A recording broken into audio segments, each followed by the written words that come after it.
Hi, I'm back. Marilyn here with Cotton and Chocolate for Plum Fusion in July. And we're ready to start piecing our block, which is block 9.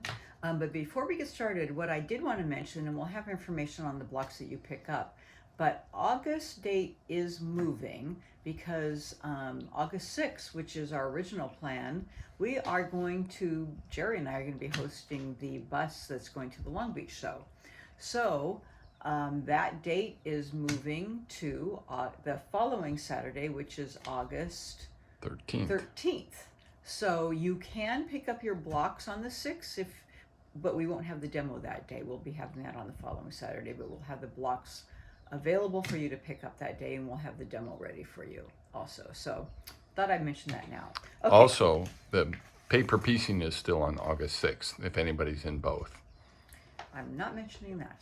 Okay, so going on to our half square triangles, you're going to make half square triangle A and B. So for A, you're going to use fabrics 2 and 11. I've pieced these into the blocks, but you can see them. This is 2 and 11, and you're going to take all of the 4 fabrics. You're going to yield 8 of those, and we're going to be piecing those together in a minute, but of course you're cutting those down to 2.5 inches. And then for half square triangles B, you're going to use 2 fabrics to yield 4, and that makes these right here, and we'll be cutting those down to 2.5 inches, and that's going to make that little inner pinwheel. You can see that right here. So I have that on the table here. Now what you might want to do is lay it out, but don't piece it yet, because the direction is going to be dependent on how the order that you piece this next unit. And if you get the colors kind of mixed up, you can still save yourself by changing the order of your pinwheel. And you'll see that in just a second. So what I would do is make your pinwheels, set them down, and just lay them on your table, and don't put them together yet. Okay? So let's go down to our square and a square. You're going to take your fabric 12, and you're going to make 4 of these. So you're going to put your fabric 12. So I have them kind of lined up here on the table. Fabric 12 right here. And you take, even though it says 1, 2, 3, and 4, don't mix those up and think they're the number of the fabric number. That isn't. That's the order that you piece them in. You're going to piece this unit 1 and number 2 in that order, and then 3 and 4. That's not the fabric number. Okay, this is the fabric numbers. Fabric 1 here, I don't have it marked, but you can see that it's number 1. Fabric 8 and fabric 11.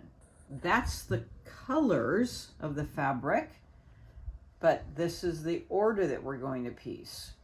Well, I pieced fabric 1 and then 11, and then I pieced this one as 3, 1 and 2, and then 3 and 4. And that's what I did right here. I have this done. So how do you figure out where it goes? Well, what I did is I took the iron and I pressed the center, or you could finger press it. So you have a crease here, and then I have a crease on each of these pieces. And I just put my iron on it and creased it. You can do it however you want. And then I have that crease, and I line those creases up. You can stick a pin in it and then sew it. And then I do that with the opposite side. You must sew the opposite sides because that's just how it works. All right, so that side and that side. And once I have those sewn, I'm going to press towards the triangles. And then I'm going to cut off. So this one I've cut off the sides, but you have those tags sticking out.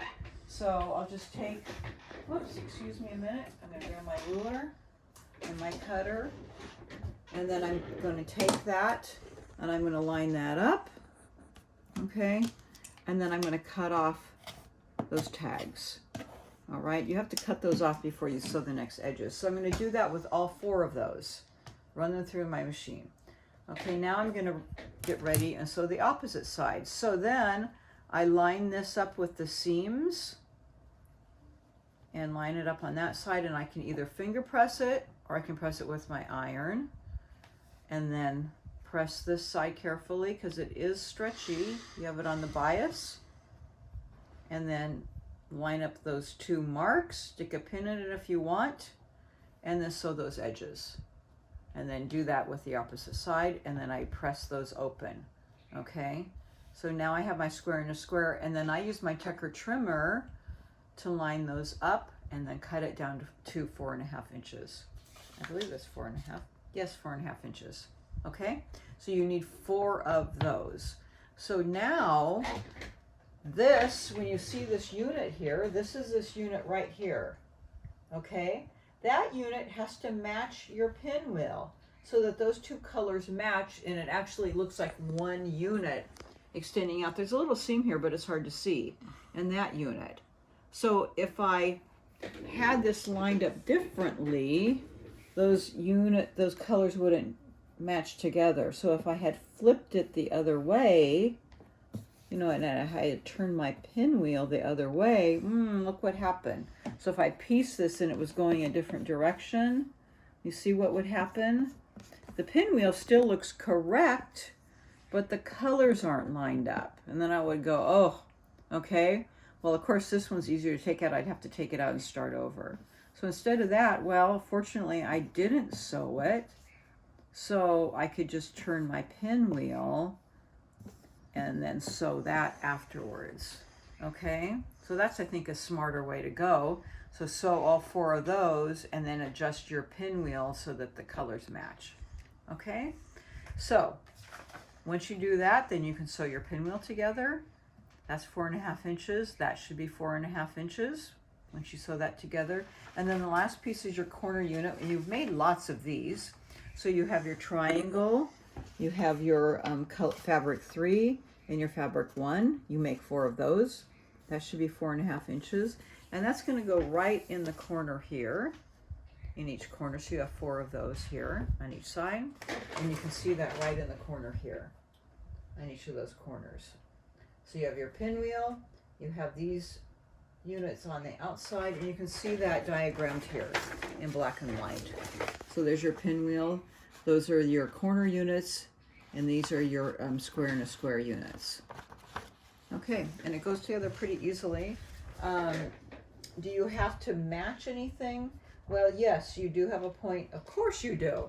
You have a point right here. And that's that intersection with that point and you should pin that when you sew it together. Okay? So the hardest thing about this is really just watching those colors, but if you do, like I said, and kind of just sew them and watch that carefully and lay it out, you should actually, it is pretty easy, and it's easier to match those then, and just kind of pay attention to that. All right, so that's it for that block. Have a good time with it. Stay cool. And happy summer. We'll see you soon.